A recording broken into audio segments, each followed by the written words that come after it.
And let me remind you, as Solzhenitsyn pointed out, that anybody who operates on the basis of the lie, anybody whose method is the lie, his instrument is violence. Now, we've seen an enormous number of lies coming out of Russia to the point where almost nothing, the Kremlin says, can be believed or taken on faith or taken for granted. And with it, the most amazing kinds of paranoia. Just before this meeting, somebody sent me an email of an interview with Leonid Reshetnikov, head of the Russian Institute of Strategic Research, who is a deep-dyed Russian nationalist, ex-KGB, who somewhere along the line discovered Orthodox Christianity, like so many others. It's very touching to see ex-KGB people becoming religious Christians. I don't think the conversion is going to help them. Reshetnikov is a major advisor to the Russian government, and he is here bloviating, there's no other word for it, about the Anglo-American conspiracy of all the English-speaking states, US, Canada, Great Britain, Australia, New Zealand, Japan, Australia, everybody. And that Western Europe is associated with this against Russia, which can only survive by being a unique civilization. Unfortunately, we've heard this line before, even under the Tsars. And under Putin, Russia has achieved a certain kind of uniqueness because it is, and we see this in the report, it is a state that is not only at war with Ukraine, but it's a state that's at war with its own people. And that you can never forget. It is not enough for us to understand that for an imperial state like Putin's regime, the watchword of the elite is to say in Russian, "Samostoятельная Украина никогда не была и никогда не будет." The self-standing or independent Ukraine never has been and never will exist. It's also what he said to George Bush, although now he's trying to deny that. If you go back to Radio Free Europe in April of 2008 at the Bucharest NATO summit, he says to George Bush, "George, you don't understand. Ukraine's not a state. Its territory is a gift from us. And if you try to take it to NATO, we'll dismember it." Now, as I worked in the military for 27 years, we call that early warning. There were plenty of other examples of early warning. Ukrainian parliamentarians were telling us in the fall of 2013 that Putin said to them, and to Yanukovych, that if Ukraine signed a deal with the EU, he would invade. Note that that message was received here, but obviously nothing was done about it. The lie continues, as does the violence necessary to sustain the lie.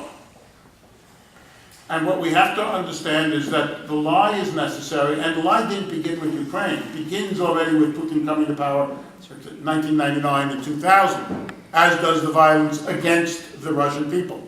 The bombings in Moscow and other cities, in Ryazan and so forth, that precipitated the Chechen War, as the use of that war to start the censorship and the takeover of the media by the government.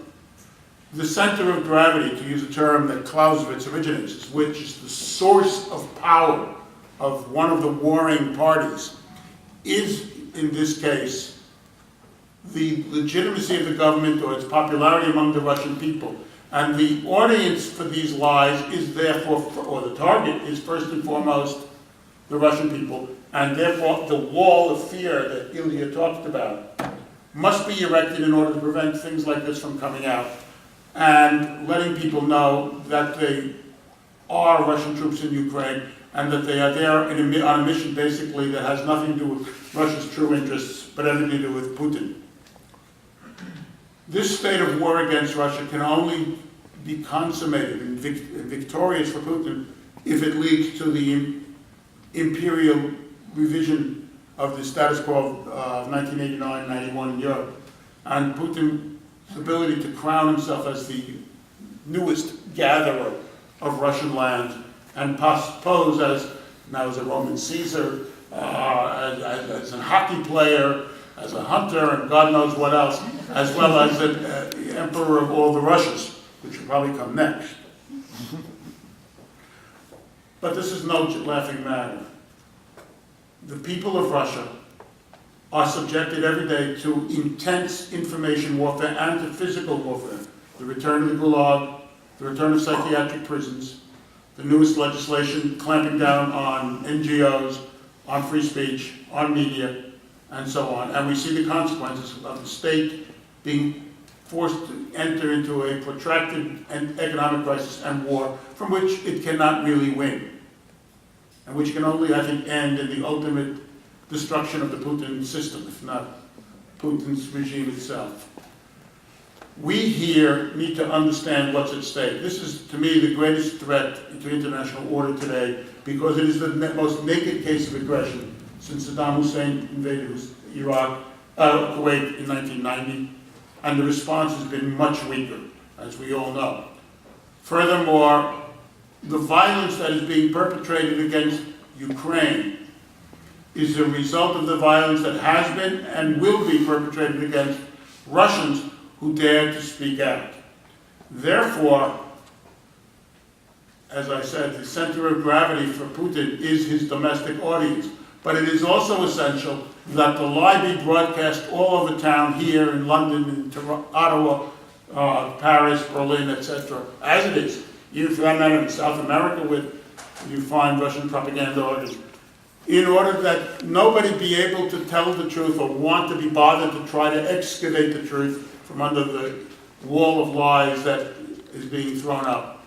But that alone gives Putin the opportunity to go forward, because as long as people do not understand that what is at stake is not just peace in Ukraine, but for that matter, the future of Russia, and let's be honest, European security, if not international security, then this bloodshed will go on.